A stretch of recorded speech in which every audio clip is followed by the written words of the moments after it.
Сегодня первый раз выхожу в джунгли. Будут змеи, пауки, там, я не знаю, птицы какие-нибудь.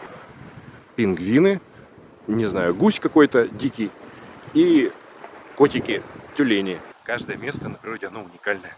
Ты никогда не узнаешь, что ты можешь увидеть, какие цветы, ты можешь какой запах почувствовать и так далее. Где-то говно может попахивать, а где-то может быть и ландышами, правильно? Ох, вот сейчас вот мы уже поднялись повыше.